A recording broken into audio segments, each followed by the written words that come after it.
Welcome to Legion Builds, where I guide you on how to bring your favorite fictional characters into Dungeons & Dragons. This video and all my content is made possible by my Patreon supporters, and it's dedicated to everyone who subscribes to my channel. You're all the reasons why this keeps going. Join the Legion today at patreon.com/63rdlegion for free and help decide next week's new character. Joining my paid tiers allows you early access to my content, a shout out in my videos, homebrew D&D items for your games, and a chance to play some D&D in the Patreon community. We now have a Discord. It's just getting started, but we have some future plans coming, like events for Discord members and Patreon members. Today we dive deep into the world of Bioshock with the big daddies, though more importantly, Delta. Wealthy industrialist Andrew Ryan decided to create a perfect society away from the governments of the world, hidden deep under the Atlantic Ocean. Known as Rapture, it was perfect for 5 seconds. Quickly, Rapture devolved into a hellhole of inhuman experiments, drug use, and violence. One of those experiments was the Protector Program, a series of experiments that reshaped human beings into monstrous fighters that would serve as slaves, performing tasks that were dangerous for normal humans. Once sealed inside their armor, their bodies contorted and reshaped to fit the giant suits to survive in the deeps of the ocean. They were also physically enhanced to serve as bodyguards to another inhuman experiment, the Little Sisters. Out of all the big daddies, there was one that outclassed all the others: Delta.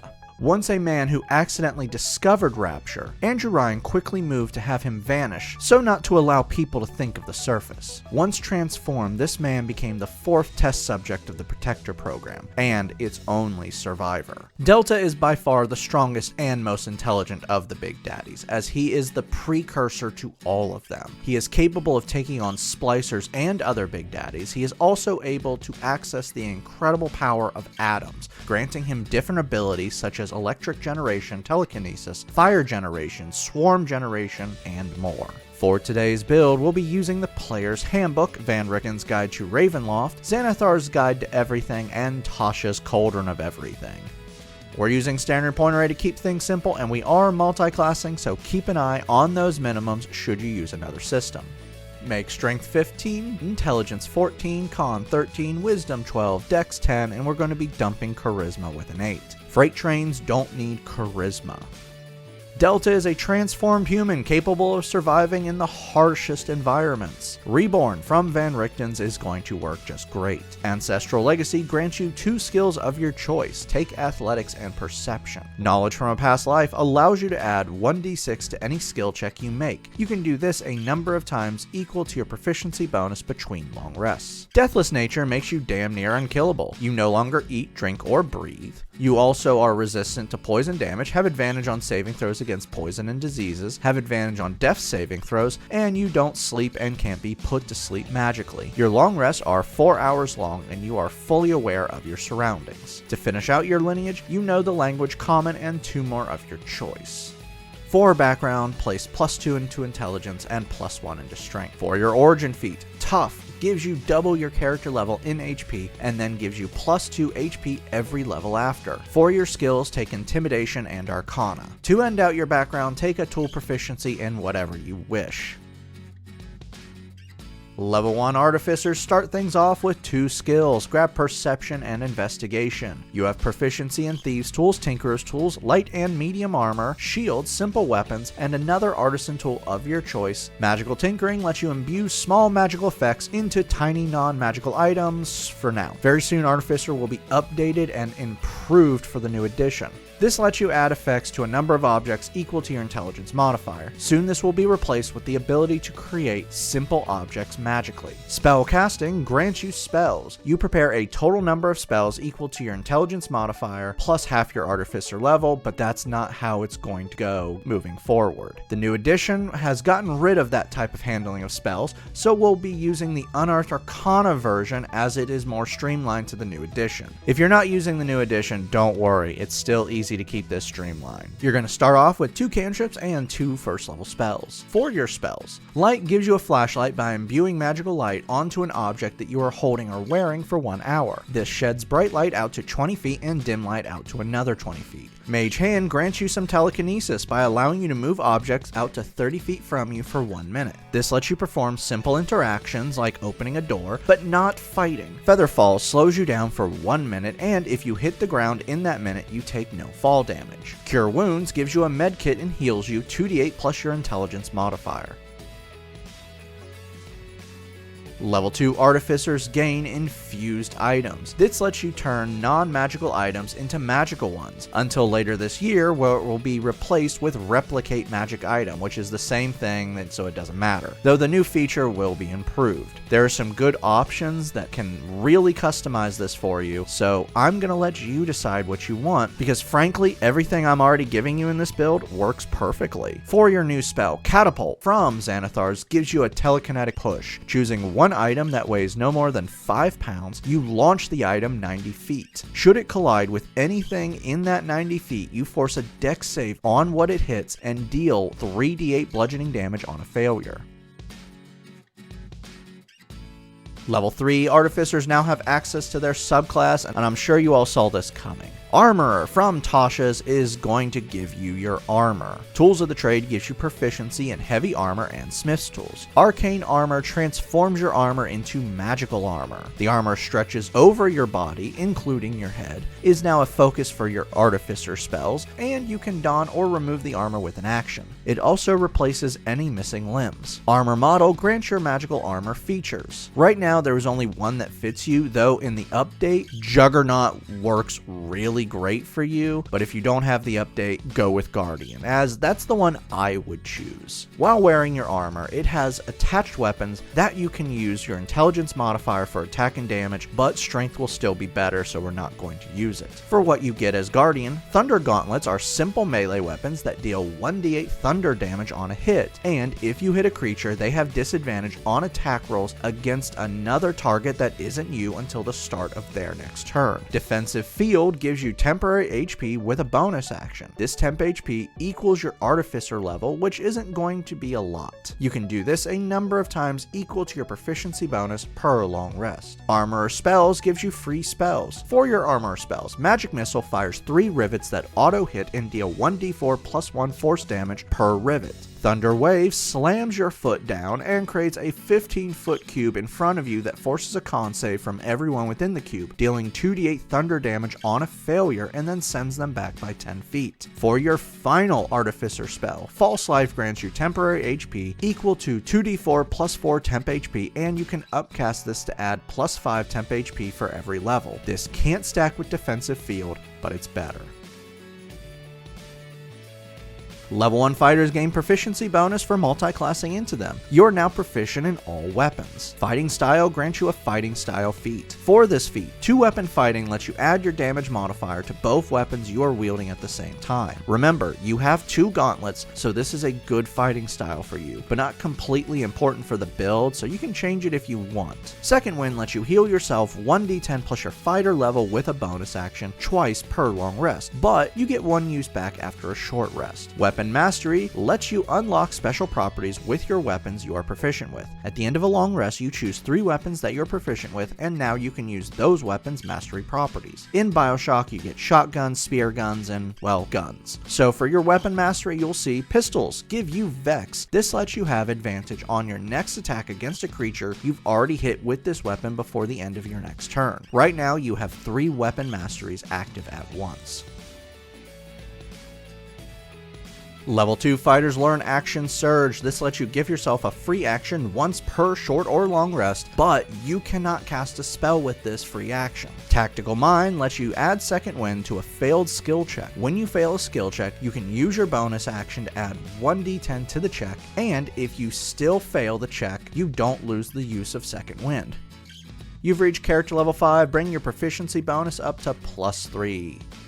Level 3 fighters now have their subclass. Eldritch Knight from the player's handbook is going to give you your plasmids. War Bond lets you bond with 2 weapons that you can summon with a bonus action each. Spellcasting gives you more spells as a quartercaster. You are now multi-classing as spellcasters, so go check to see how many spell slots you get. Remember, while this uses the same spell modifier as Artificer, you can't use the same spellcasting focus. You're going to start off with 2 cantrips and 2 first level spells from the wizard spell list. For your spells, Firebolt fires a blast out to 120 feet and deals 2d10 fire damage on a hit. Ray of Frost fires an ice blast out to 60 feet and deals 2d8 cold damage and then slows the target down by 10 feet. Burning Hands unleashes a wave of fire in a 15-foot cone, forcing a dex save on everyone within and dealing 3d6 fire damage on a failure. Ice Knife fires a shard of ice out to 60 feet, dealing 1d10 piercing damage on a hit, and then explodes even if it misses, forcing a dex save on everyone within 5 feet of the blast, including the original target, and dealing 2d6 cold damage on a failure. Shield adds +5 to your AC as a reaction for 1 turn and automatically stops magic missile from hitting you. Level 4 fighters earn our first ability score improvement, Bump Up Strength for more attack and damage. You now have 3 uses of Second Wind and up to 4 weapon masteries active. For your new spell, take what you want. Level 5 fighters gain extra attack. You can now attack twice with a single attack action. Tactical Shift lets you move half your speed when you use Second Wind, and this movement doesn't provoke attacks of opportunity. Level 6 fighters earn another ability score improvement, Cap Off Strength. You're now character level 9, raise your proficiency bonus to +4. Level 7 Eldritch Knights fighters receive War Magic. Now when you make an attack, you can replace one of your attacks with a cantrip you know from the wizard spell list. You also receive second level spells. For your new spell, Scorching Ray fires 3 blasts of fire out to 120 feet, dealing 2d6 fire damage on a hit. Each blast can target a different creature or the same creature.